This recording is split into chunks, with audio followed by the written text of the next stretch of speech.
नमस्कार। चलिए हम आपको लेकर चलते हैं आज यहाँ की पौराणिक जो समाधि की बातें पहले हुआ करती थी, उस समाधि स्थल पर हम आपको लेकर चलते हैं। यहाँ एक बहुत पुराने लोग हुआ करते थे जो उनका अगर समझते थे कि अब अपने जीवन लीला को समाप्त करना है, अब हमने देख लिया अपने परिवार को, अपने गांव को, अपने समाज को, अब मुझे इस धरती से मुक्ति लेना चाहिए, तो वो पहले समाधि लिया करते थे। उस समाधि स्थल पर मैं आपको लेकर चल रहा हूँ जो पंडितपुर ग्राम में एक बहुत पुराने जाने माने कवि हुआ करते थे, जाने माने साहित्यकार हुआ करते थे, जिन्होंने अपने जीवन लीला को स्वयं समाप्त किया, जिसको हम समाधि के रूप में रखते हैं, आज जिनको हम चक्रपाणी के रूप में जानते हैं। आइए हम दिखाएं उस समाधि स्थल को जहां उस व्यक्ति ने आज एक शरीर पर थोड़ा सा भी कहीं कट जाता है, कहीं छिल जाता है तो मनुष्य दर्द से कराहने लगता है, लेकिन वह शक्ति, वह सहन शक्ति, वह ऋषि मुनियों में, यह भारत की धरती है। भारत की धरती पर ऋषि मुनियों में जो सहने की क्षमता हुआ करती थी, उसका एक जीता जागता मिसाल हमारे यहाँ प्रस्तुत किया है हमारे पंडितपुर के निवासी चक्रपाणी बाबा ने। हम चक्रपाणी बाबा के पास अभी हैं, आइए हम उनको दिखाते हैं कि उनका समाधि स्थल कहाँ है। आज भी उनके परिवार के लोग, गांव के लोग, हम जैसे छोटे बड़े लोग वहाँ आते हैं। जब भी कोई शुभ कार्य होता है उस पर आकर के फूल मालाएँ चढ़ाते हैं, अगरबत्ती बारते हैं और उनको नमन करते हैं। आइए हम आपको लेके चलते हैं चक्रपाणी स्थान के पास। हम लोगों का जन्म शायद नहीं हुआ था तब की यह समाधि स्थल है।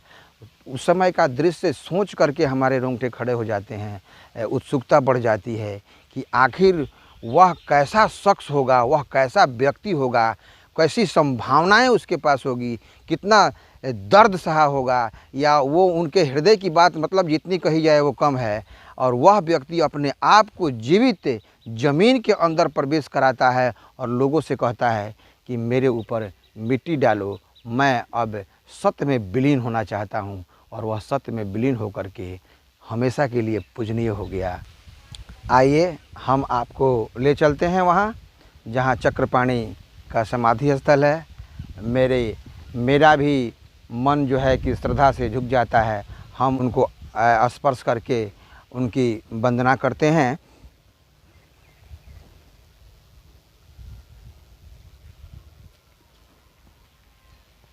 एक सुकून देने वाली बात, हमारे पूर्वज जो हम लोगों के लिए बहुत कुछ करके गए, यह समाधि स्थल उस स्थान पर निर्मित है, उस स्थान पर है। पहले के लोग ऐसा हुआ करता था कि जहाँ हर चीज़ की व्यवस्था हो, जैसे जल हो, शुद्ध हवा हो, गांव से अलग हो, आबादी से अलग हो, उस जगह का लोग चुनाव करते थे और तब वहाँ समाधि लिया करते थे।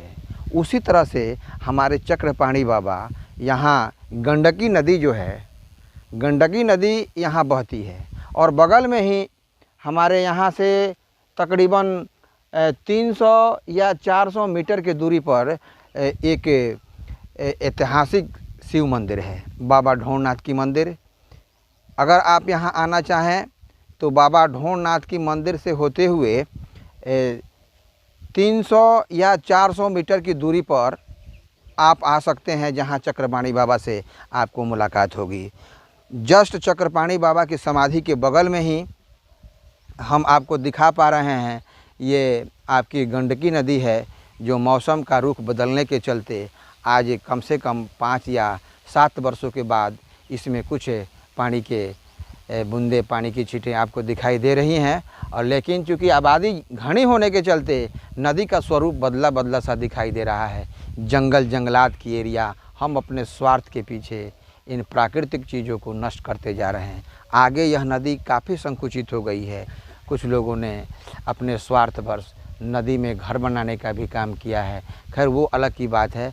मैं आपको लिए चलता हूँ उस रास्ते पर जिस रास्ते से हो करके यह चक्रपाणी बाबा मंदिर से होते हुए आप चक्रपाणी बाबा के पास आएंगे। ये रास्ता आपको दिखाई दे रहा है। ये रास्ते जो नदी के ऊपर जो बांध होता है उस पर बनाए गए हैं और सरकार द्वारा छोटे छोटे जो वृक्ष इस पर लगाए गए हैं, वह वृक्ष इनकी शोभा और बढ़ा देती है। तो सब मिला जुला कर यही बात है कि समाधि स्थल जो है बड़ा ही सुकून और बड़ा ही सुंदर। यहाँ एक पीपल का विशाल वृक्ष है जो तकरीबन अभी से 15 या 20 बरस पहले यह पीपल का पेड़ यहाँ लगा है।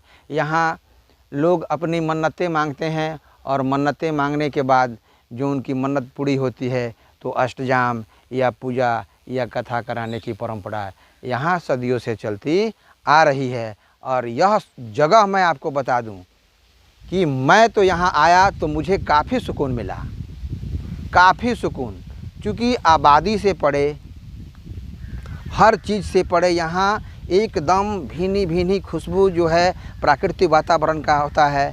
और जहाँ कहीं भी आपको ठंडक महसूस नहीं होती वो यहाँ होती है। अब यह बात चक्रपाणी बाबा का प्रताप है या नेचर के करीब चक्रपाणी बाबा हैं या यह पीपल के वृक्ष के चलते हो रहा है, यह तो भगवान ही जाने या चक्रपाणी बाबा ही जाने। हमने आपको यह सैर कराया। इसके अगले अंक में मैं आपको एक और दर्शनीय स्थान के पास ले चलूँगा।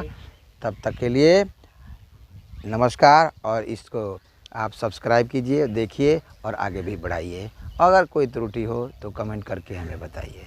धन्यवाद।